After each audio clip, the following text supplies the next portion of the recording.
అఖండ 2 తాండవం. ఈ మూవీ నిన్న నైట్ ప్రీమియర్ చూసి వచ్చా.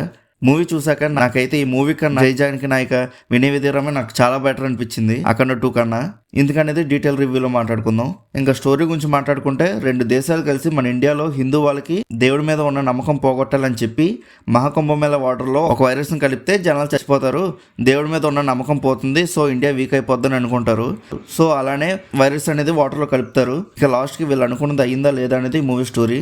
ఇంకా అఖండ టైటిల్ కార్డ్ అయితే పీక్స్లో ఉంటుంది కదా, అదే పార్ట్ 1ది. అఖండ 2 టైటిల్ కార్డు కూడా పీక్స్లో ఉంటుంది అనుకునే వెళ్ళా, బట్ డిసప్పాయింటెడ్. నేను ఎక్స్పెక్ట్ చేసిన అంతగా ఏం అనిపించలేదు మూవీలో టైటిల్ కార్డ్ అయితే. సర్లే, అది నా పర్సనల్ అంతే.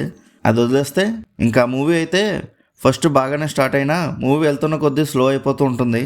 ఫస్ట్ హాఫ్లో బాలయ్య స్క్రీన్ టైం చాలా తక్కువగా ఉంటుంది. అఖండ అండ్ సెకండ్ బాలయ్య ఎంట్రీలో తప్పించి మిగతా టైంలో ఎక్కడ పెద్ద కనిపించరు. బోయపాటి గారు అయితే ఇంటర్వ్యూని చాలా బాగా ప్లాన్ చేశారు, మెయిన్గా యాక్షన్ సీక్వెన్స్ అనేది. ఇంకా ఫస్ట్ హాఫ్ అయ్యేసరికి entry scenes and interview scene తప్పించి మిగతావి ఏమి అంతగా అనిపించలేదు, ఏదో ఉన్నాయి అన్నట్టుగా అనిపించాయి అంతే. ఇంకా సెకండ్ హాఫ్ వచ్చేసరికి ఫుల్ మాస్గా వెళ్ళిపోతుంది అనుకున్నా, కానీ సీరియల్ టైప్లో అనిపించింది సీన్స్ అనేవి. యాక్షన్ సీక్వెన్సెస్కి ప్లే ఆఫ్స్ అనేవి అస్సలు బాగలేదు. ఫైట్స్ కూడా మరీ ఓవర్గా అనిపించాయి. బాలయ్య అనేవి అలానే ఉంటాయి, కానీ ఈ మూవీలో మరీ ఓవర్ అయిపోయాయి యాక్షన్ సీక్వెన్సెస్ అనేవి. అస్సలు బాగలేదని కాదు, కానీ కొన్ని షార్ట్స్ బాగున్నాయి. మనం ఆల్రెడీ అవి ట్రైలర్లోనే చూసాం, అవే బాగున్నాయి తప్పించి మిగతావేం అంతకేం నచ్చలేదు. మెయిన్ షార్ట్స్ అండ్ ట్రైలర్లోనే చూపిస్తే థియేటర్లో చూసేటప్పుడు మనకి ఎగ్జైట్మెంట్ ఎలా వస్తుంది. ఇంకా ట్రైలర్లో కాకుండా మిగతా షార్ట్స్ అయితే ఓవర్ ద టాప్కి వెళ్ళిపోయారు. కొన్ని సీన్స్లో అయితే థియేటర్లో చాలా మంది నవ్వుకున్నారు యాక్షన్ సీక్వెన్సెస్ చూస్తూ. ఒక షాట్ ఉంటుంది, హెలికాప్టర్ మీద రెక్కలు ఉంటాయి కదా, అదేంటంటే హెలికాప్టర్ బ్లాస్ట్ అయినప్పుడు అది ఎగిరి బాలయ్య దగ్గర ఉన్న త్రిశూలం మీద పడి ఫ్యాన్ లాగా తిరుగుతూ ఉంటుంది. అది ఒరే ఏంట్రా ఇది అన్నట్టుగా అనిపించింది నాకు. మరీ ఓవర్గా వెళ్ళిపోయారు. ఈ ఐడియా ఎవరికి వచ్చిందో కానీ హ్యాట్స్ ఆఫ్. అసలు బోయపాటి గారికి వచ్చిందో లేదా రామకృష్ణ ఫైటర్స్కి వచ్చిందో ఏమో మరి. అబ్బో, తట్టుకోలేకపోయాను నేనైతే చూసాక. చాలా నవ్వుకున్నాను ఈ సీన్కి అయితే నేను. ఇంకా యాక్షన్ సీక్వెన్సెస్ కాకుండా మిగతా సీన్స్లో అయితే బాలయ్య గారు దేవుడి గురించి చెప్తూ ఉంటారు. ఆ సీన్స్ అయితే క్లాస్ పీకినట్టు అనిపించే. పేజీలుగా చెప్తూనే ఉంటారు ఏదో సీరియల్లో డైలాగ్స్ లాగా. నాకైతే చాలా బోర్ కొట్టాయి ఆ సీన్స్ అయితే. ఇంకా ఆది పినిశెట్టి గారి క్యారెక్టర్ అయితే అస్సలు బాగాలేదు. ఆ గెటప్ కూడా, నేను ఇంకా మూవీలో మెయిన్ విలన్ అనుకున్న ఆది పినిశెట్టి గారిని జస్ట్ ఒక నెగిటివ్ క్యారెక్టర్ ఇచ్చారు అంతే.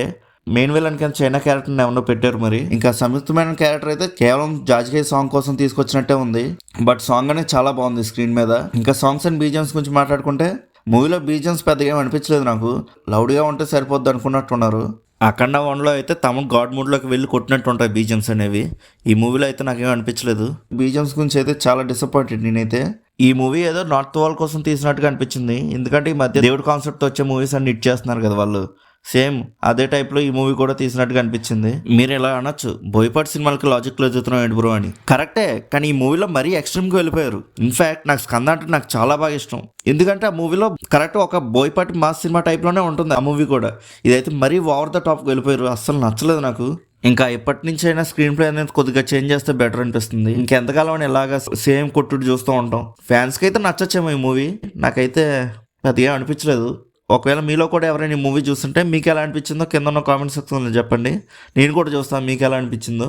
ఈ వీడియోకి అయితే ఇంతే, మళ్ళీ నెక్స్ట్ వీడియోలో కలుద్దాం. బాయ్.